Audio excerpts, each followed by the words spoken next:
Okay, today we're going to be starting on page 125. Make sure when you are completely finished that you finish your summary and turn it into me through Canvas. No rain for 3 weeks. Wells gone dry, and the Christians near empty. Tomorrow after school, you best haul the tubs down to Spider Creek and fill them up. Those were the first words Adam Fisk's pa said to him on Sunday morning. They made Adam angry. Yesterday's church social had been fun, and Adam had stayed late.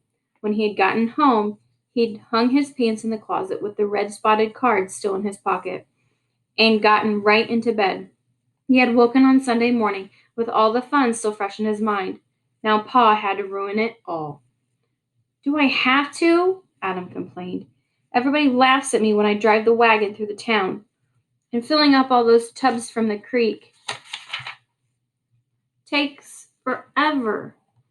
They sure do hold a lot of water." "Well, it doesn't seem like much by the time you get home," Adam's mom put in. "What with drinking and cooking and washing and water for the animals and trying to keep the crops from burning, it's gone in no time. Until it rains, you'll probably be hauling every day, Adam. Get used to it." "It don't seem fair," Adam grumbled.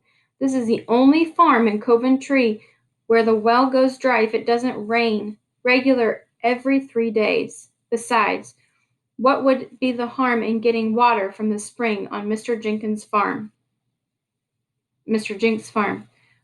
What he doesn't use just soaks back under the ground. That way I wouldn't have to go through to the town. And—" "That's enough, Adam," Pa snapped. "This is our farm, and we'll run it without asking charity from anybody. We'll take our water from Spider Creek, and you'll haul all that's necessary." Well, there it was. Pa saved for a long time to buy this land, and he'd built the house and barn with his own hands. His stubborn pride refused to allow him to become beholden to any man. "Oh, cheer up, Adam," Pa went on. "Tomorrow Uncle Poot will be here. We'll find water yet." "Uncle Poot," said Adam. "The Downer man?" "Yes, he doesn't get down to this end of the valley much, but I asked him special, and he agreed. That forked stick of his never makes a mistake. Dig a well there, and a Downer man's stick points, and you'll soon strike water." "Maybe," said Adam doubtfully.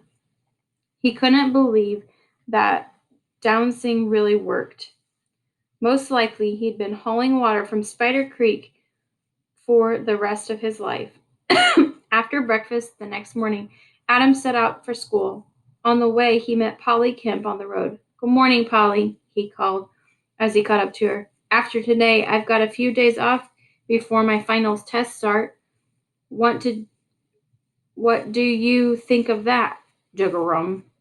Well, if that wasn't just like Polly, making strange noises instead of giving a civil answer. "You don't have to get sassy with me, Polly Kemp," Adam said crossly. "Juggarum." Well, that was rude, to be sure, but it didn't beat all. How much Polly sounded like a real frog. He told her so, hoping she'd be pleased. Juggarum. After a final remark, Adam trotted on. At school, he sat right behind Rowan Jervis in science class. Rowan was usually a good student, but not today. Her mind seemed to be a million miles away. She kept sniffling and sighing and murmuring something about, well, feet stuck was what it sounded like, but maybe he'd heard her wrong. When Adam got home from school, he harassed Hank and Herb, their 2 horses, to the big flat wagon. He loaded the 8 huge iron tubs into the wagon bed and climbed up into the seat. "Giddy up," he ordered as he flicked off with a flick of the reins. Off they went, with the tubs in the back clinking loud enough to drown out the clopping of the horses' hooves. At the edge of the town, the hooting began. "Here comes old Adam Fisk with his water dragon wagon," yelling Oliver Hopper. "I guess they're getting mighty thirsty out there," jeered somebody from inside the firehouse. He passed Agatha Benthorn and Eunice On their way home from school, the two girls made faces and stuck their noses in the air. Adam about died of embarrassment. Once through town and down by the creek, Adam pulled the wagon as close to the water as he could get. He took off his shoes and socks and rolled up his pant legs. Then he took a bucket from under the wagon seat and climbed down to the ground. He waded into the icy water of the creek and scooped a bucket full. Then he walked to the wagon with the sharp stones cutting his bare feet and poured the water into one of the tubs. The whole bucketful seemed scarcely to cover the bottom. Scoop, pour, scoop, pour, scoop, pour. Time after time, Adam lifted buckets of water until his shoulders felt as if they were piercing by white hot iron. By the time all the tubs were filled, the sweat was dripping from his chin, and his feet were almost numb from the cold creek water. Then there was a return trip to make. Again there were jokes and catcalls from the villagers, and then, just as he approached their farm, one wagon wheel hit a rock, jarring the filled tubs. Water sloshed loudly onto the wagon bed and then poured down into the dirt. Where once the tubs had been full to the top, now there were almost a third empty.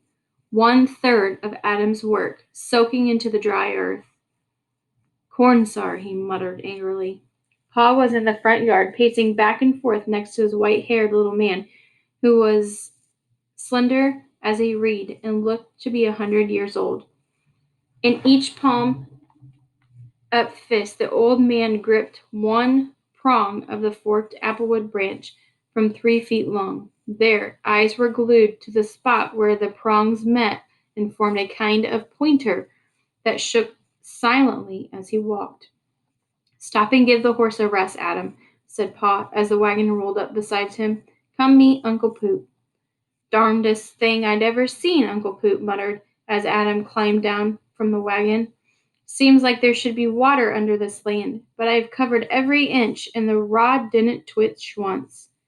Adam looked curiously at the branch in Uncle Poot's hands.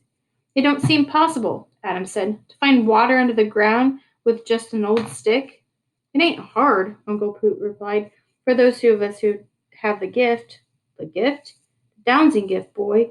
Only 1 person 1,000, Meeble, 2,000 has it the way I do. Without a gift, a man could tote this stick all over the whole state of Maine and never know when there was water right under his feet.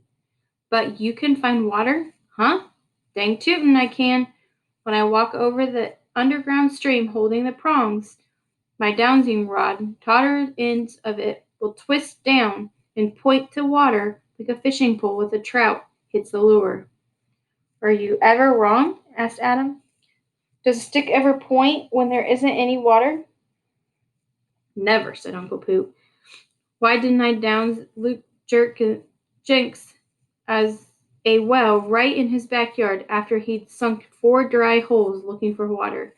10 feet down in a spot I pointed was water enough for him, and the neighbor on either side as well. That Don Pit had never given up finding water, but I dowsed it for him. Then the old man shrugged. But there's got to be water there for me to find it, and there's none under this farm. Sorry, Mr. Fisk. It ain't your fault, Uncle Poot, said Pa with a sigh. Downser man started to walk off, but Adam had an idea. Uncle Poot, he said, can I have your dowsing rod? This old stick? Uncle Poot held the branch out to Adam. Take it, and welcome. I can cut me another any time, but don't expect to find water for you. The power's not in the dowsing rod, but in the person holding it. Maybe I have the dowsing gift, Uncle Poot. Maybe, the dowser man replied, doubtfully. But it ain't likely. The gift is a rare thing. With that, Uncle Poot shuffled off down the path. Adam gasped with the prongs of the branch and slowly walked the length of the yard. The stick bobbed slightly at the end at each step, but never did it twist or point to the ground the way the Downser man had described it. Face it, Adam, said Pa. We'll be hauling water until it rains. At supper that evening, Ma brought up something that had been on her mind for some time. I'd like to grow flowers outside the kitchen window, she said. It'd be pleasant to look at.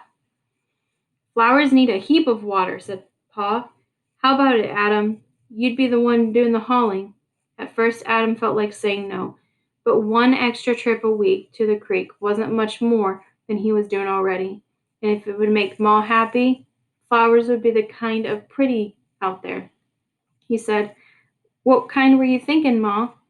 Some morning glories and a rose bush or two, she said, and maybe you could come make a fence, Adam, for the flowers to climb on.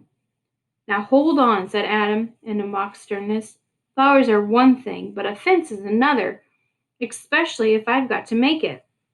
Well, if you don't think I was just joshing you, Ma, said Adam with a chuckle. I'll make you a fence, first thing tomorrow. It won't take me any time at all. By the time the chores were done, after supper, Adam was bone tired. He went to bed early, but his shoulders ached from scooping water, and he could just fall asleep. He punched the pillow angrily. He and Ma and Pa worked hard. On the farm, it was a shame they could barely scratch out a living, all because they had no water. He tossed and turned in bed, staring first at the little table in the corner, and then out the open window where the full moon was just clearing the horizon, and finally at the open door of his closet. A ray of moonlight came through the window, and the closet door seemed to glow in the dark. There, hanging on a hook, were the pants he'd worn to the church social yesterday. The church social, Thaddeus Blinn. What had the sign said? I can give you whatever you ask for. I don't think you can deliver this one, Mr. Thaddeus Blinn, Adam whispered into the still air. But where's the harm in trying? He got out of bed, walked barefoot to the closet, and searched through the pants pockets, were all crumpled and wrinkled, with a card in a red spot. Soothing it the best he could against the back of the door, Adam pressed his thumb against the spot. I wish, he began, I wish we had water all over this farm, enough for washing and cooking and drinking and for the crops, and with plenty to spare, too. He felt his thumb grow warm against the spot and dropped the card to the floor. He went to the window and looked out. Everything seemed as it had always been. He listened. No sound of gurgling water. I guess my wish is too much even for the great wish giver, he said glumly as he got back into bed. No water. Tarnation. All right, guys, I wonder what's going to happen. Okay, we're on page 137. When Adam woke up Tuesday morning, his first thought was that he didn't have to go to school until the end of the week when the test began. Then he remembered he wished he'd made the last night. He dressed quickly, gulped his breakfast, and rushed outside to see if maybe the sun hung in the sky like a big shiny brass disc. And the yard around the house was cracked and dusty from the lack of water. I guess my wish ain't going to come true, he murmured to himself. What wish, Adam? There was Ma, back from the barn with an empty feed dish in her hand. Nothing, Ma. Now where was it you wanted your fence set up? Adam was flustered that Ma heard him talking about his wish. He was too old for just such nonsense. Just here under the window, Ma replied. No, the house will shade it from the afternoon sun. Perhaps there, or maybe off the side where it can get seen from the porch. Then again, it could go, oh, I don't know, Adam. Where do you think it should go? Adam grinned and shook his head. It did beat all. The trouble Ma had making up her mind when she was doing something to please herself. She could spend an hour just deciding whether to pay a visit to her neighbor, Mrs. Jink, and when it comes to choosing fabric, for a new dress. She'd stand in stew meat store all morning, sorting through the bolts of cloth until she found the one that was exactly right. But running the farm was around another thing altogether. Edward, you get the horses to the blacksmith before you do another thing, she'd tell Paul, like a general giving orders, or Adam. The beans need cultivating right now, and and Adam would obey, figuring Ma was seldom wrong about when farm work had to get done. Adam knew how to get Ma to make up her mind. Why don't you put the fence over there? He said, pointing to one spot that didn't get any sun all day long. Oh, you men, Ma answered. Any fool can see the best spot is over there on the corner where you can see the flowers from two sides of the house. That'll do nicely. She picked up Uncle Poot's dowsing stick from where Adam had dropped it and scratched a line in the dusty earth. Adam paced the length of the lines. He cultivated a 5 fence post. He calculated a 5 fence post would do, and he scuffled the dirt with his heel at the places he'd dig them. He made the 5 holes with a spade. Each hole was about 2 feet deep. You're making too much work for yourself, Adam, Ma told him. Are you trying to go all the way down to China? I want them posts to stay put, Adam said, not blowing over as the first strong wind. The earth at the bottom of each hole was as dry as that on the surface. If the whole farm was like that, it'd be a bad year for crops, unless they got water soon. He'd have to make another trip to Spider Creek after lunch. Adam leaned on the spade, resting. He looked about the dusty yard and down towards the hollow where the barn was. Then his eyes lit on the dowsing rod. He picked it up. Just a thin 2-pronged branch of applewood, he thought. How had Uncle Poot held it? He bent his arms at the elbow and gripped the prong in each unturned palm. The small stub of wood at the crotch stuck out ahead of the pointing the way to go. Adam took one step, another. Suddenly the prongs started twisting and turning in Adam's hand like live things. The pointed jerked straight down, and the branch bark wrinkled and split as the dowsing rod bent into an arc. Adam tried yanking up against whatever force was pulling on the stick. It was impossible. The stick had a life of its own, and it insisted on pointing to the soil at Adam's feet. Adam loosened his grip on the dowsing rod and dropped it to the ground. There it lay, no longer curled, but just the forked stick from an ordinary apple tree. Adam was scared stiff. Gingerly he picked up the dowsing rod. Hot as the day was, he could feel cold sweat on his forehead. He walked to the other end of the yard. Again, he grasped the 2 prongs of the stick, just as he'd seen Uncle Poot do it. He took a single step forward. Once more the pointer jerked towards the ground, almost as if an invisible hand had reached out to the earth and pulled at it.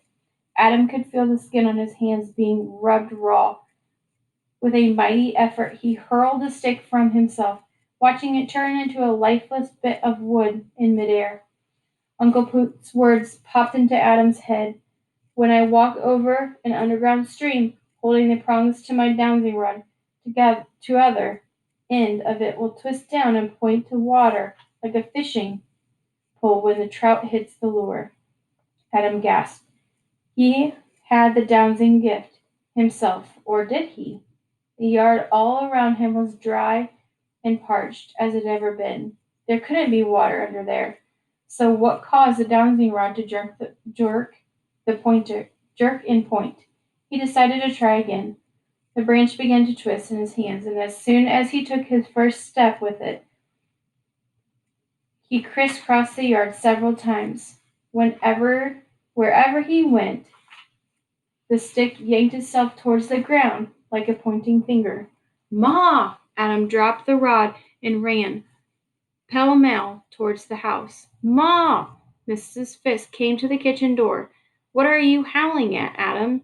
she asked. "Are you hurt or something?" "I think I found water, Ma," Adam crowed.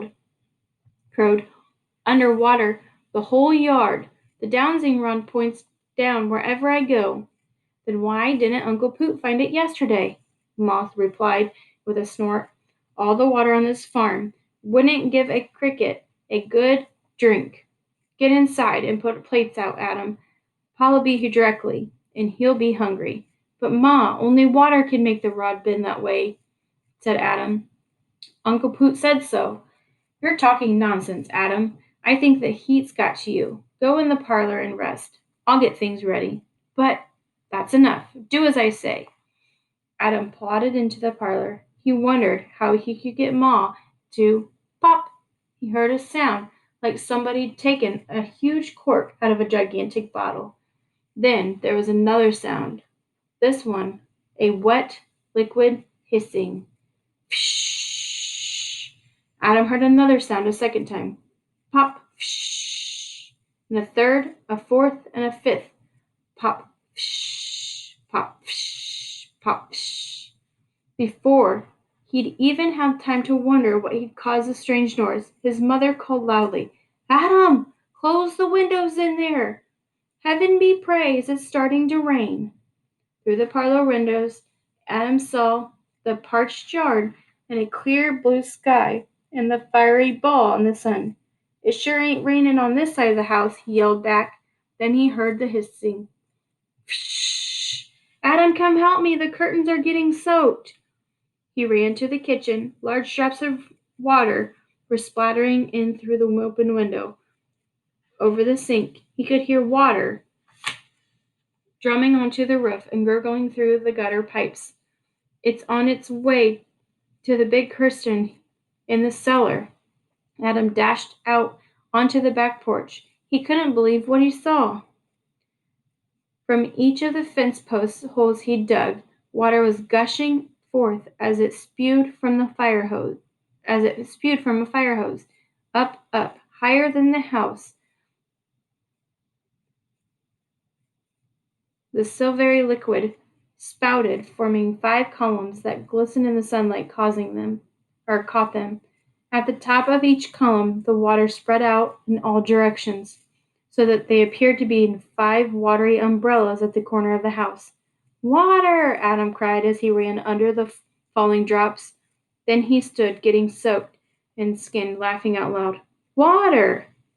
There was an odd gasp from behind him. Adam turned about. Pa was gazing at the spouts with wonder in his eyes. Then Ma rushed out of the kitchen. Never in my life have I ever seen it rain as hard. She caught sight of the 5 spurting columns and fell silent, her mouth gasping. "It's real water," said Pa over the sound of the hissing spouts. "Out there in the cornfield." Though I was going soft in the head. "What happened in that cornfield, Edward?" Ma asked. "I jabbed a hoe in the ground," Pa replied, "and water started coming out of it.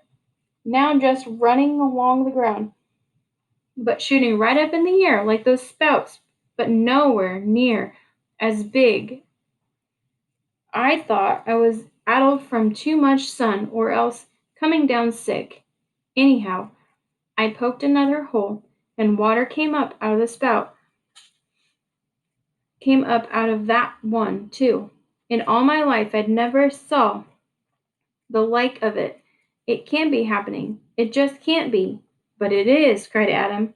"We finally got water on this farm." "It's more a little strange," said Pa. "Still to be shame not to use what's been provided. I plan on jabbing more holes so I can water all the crops. Adam tote the tubs up here and fill 'em. No telling how long the water will keep spouting." But the water didn't stop. By the middle of the afternoon all the crops had been given a good drink, and every tub and pot and kettle on the place was filled with water.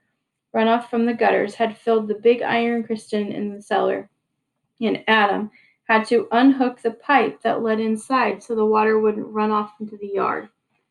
At bedtime that evening, the water was still gushing forth as strong as ever. It hissed from the 5 holes and pattered loudly on the roof. "I hope that noise won't keep us awake," said Ma. "The sounds of the water is bitter and sweet. Sweetest music I'd ever heard," said Paul. "I plan on sleeping like a log tonight." Adam smiled a sleepy smile as he lay on the bed that night, water gurgling in the gutters and spattering on the ground and making the plants grow. No more hauling the tubs down to Spider Creek and filling them up and hauling them back again. Everything seemed just about as perfect as it could be. With a content sigh, he fell asleep. Page 149. That night, Adam had a dream. He was standing in the very icy cold water of Spider Creek, scooping up one bucketful after another, as he tried to fill 100 huge tubs on a wagon as large as Coventry Village Green. Suddenly, something coiled about his ankles. He tried to reach the bank of the creek, but the thing pulled him farther into the dark waters. His legs were jerking viciously. He felt himself falling, shivering and shaking. He tumbled. Adam woke up. The morning sun shone through the window, but he still felt cold. The hissing of the waterspouts outside, the rumbling of water hit the roof, were almost drowned by the chattering of Adam's teeth. Drip, drip, drip, drip. He sat up and looked at the foot of his bed. The blankets that were soaked with water and the wet cloth was wrapped tightly around his ankles. On the ceiling was a large damp spot. He watched another drop off the water collect in the ceiling, in the center of a spot, and then onto the foot of the bed. The roof was leaking. Adam quickly got up and found a bucket in the broom closet and brought it into his room. Moving the bed aside, he put the bucket under the drip. As he started to get dressed, the ting-ting of the water drops added itself to the sound of the gushing spouts and the water on the roof. Ma had oatmeal ready in the kitchen. "There's a leak in the roof," Adam told her as he ate somewhere over my room. "I wouldn't wonder," said Mom. "The water has been spurting all night. Our roof has had more water on it in one single day than rain would bring in 10 years. I couldn't sleep with all those noises." "Maybe Pa and I can fix the leak," Adam said. "Your Pa's got other things on his mind." Look, Adam went to the window. The water from the spouts had washed out a gully that led down to the hollow where their barn was. The barn looked different now, too. It seemed to sit on a smooth, flat surface that reflected the sunlight in the glistening waves. There was a pool of water down there. The barn was flooded. "While trying to get the mess cleaned up," said Mrs. Fisk. "You best go help him, Adam.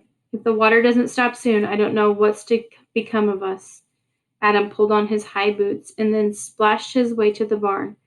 Pa was standing near the stalls, talking softly to the horses. The whole floor of the barn was under water. In one corner, 2 full sacks of grain were now soggy lumps of mush.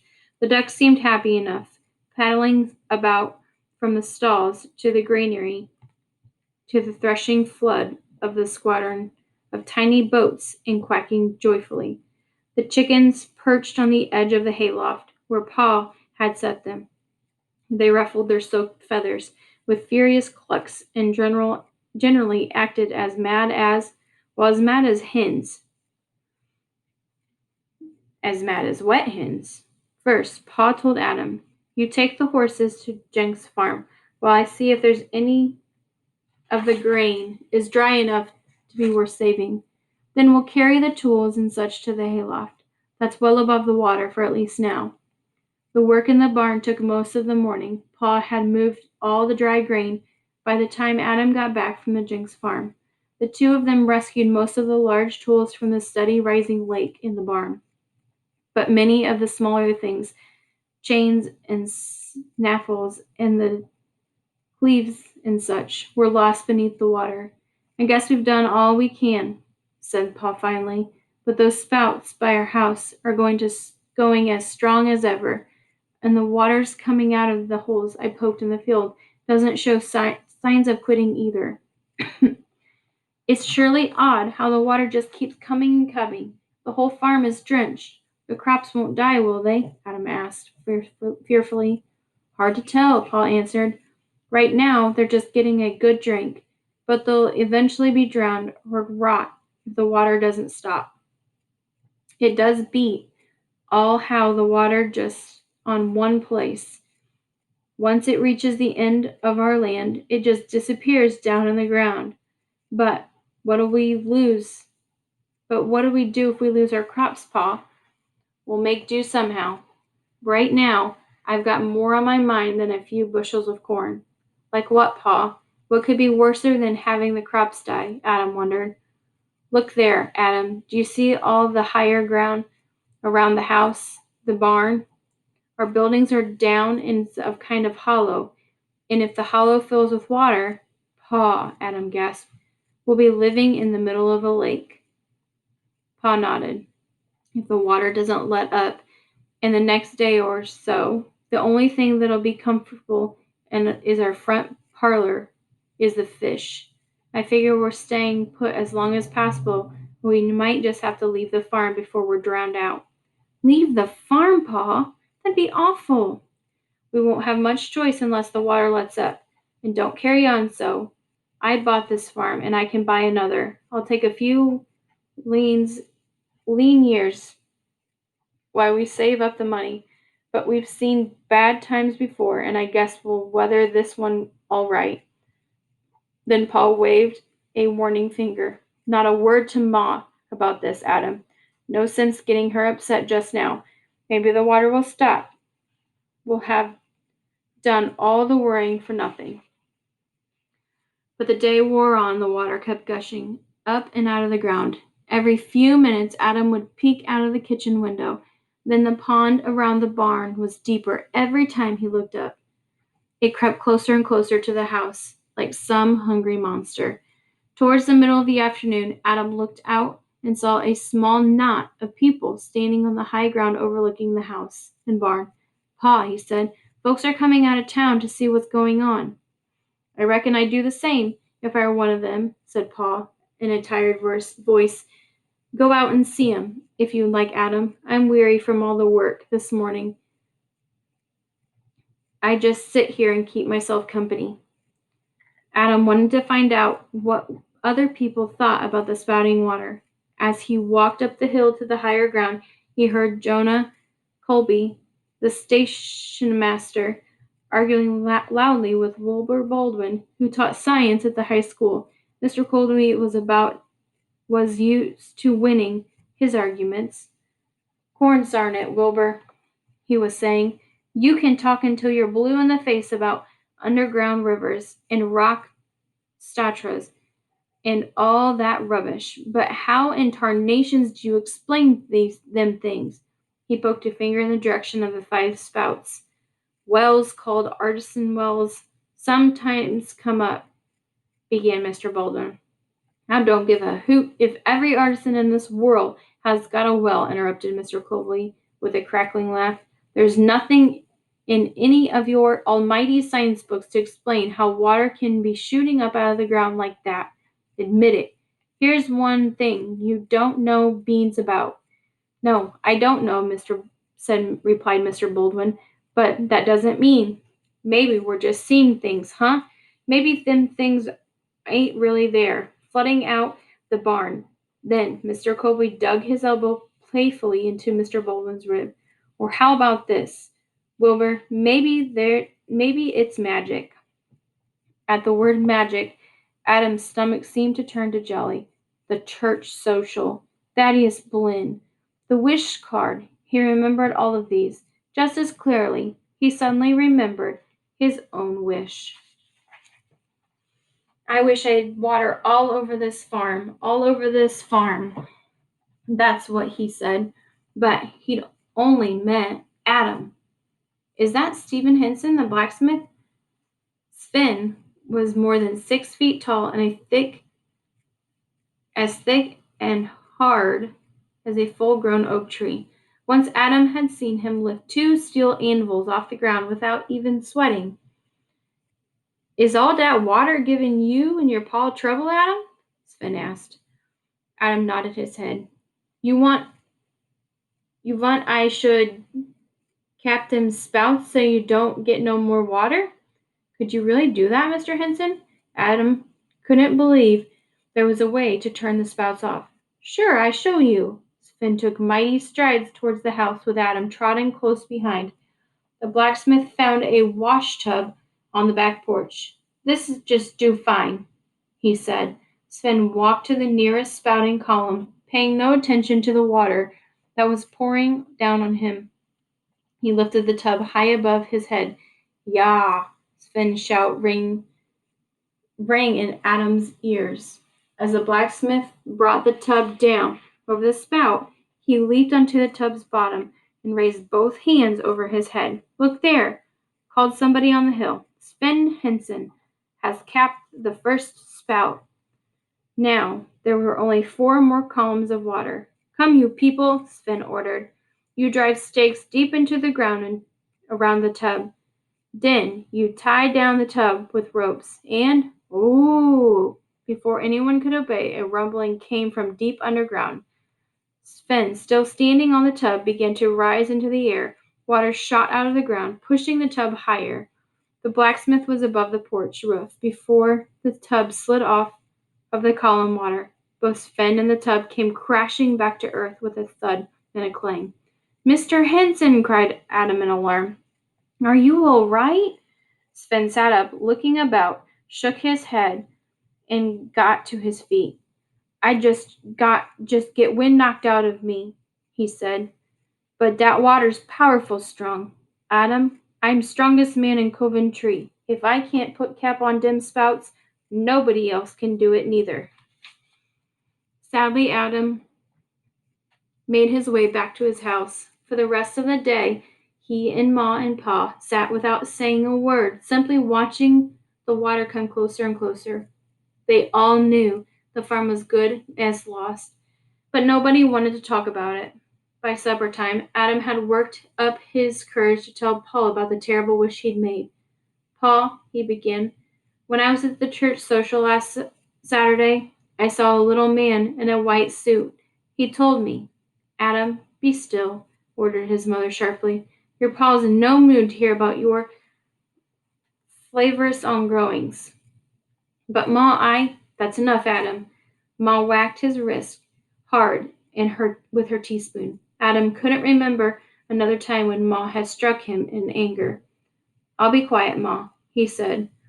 Later, as he was getting ready for bed, Adam heard the new noise above the hissing spouts, and the drumming on the roof, and the tink-tink and the drip from the ceiling. It was water rushing and trickling as if into a pool. But the sound was coming from the underneath the floor on which his bed sat. Pa appeared at the door of his room, holding a lantern. The water's reached our cellar windows, he told Adam. It's coming inside now. Tomorrow we have to move out. Right, make sure that you go to Canvas and record your summary.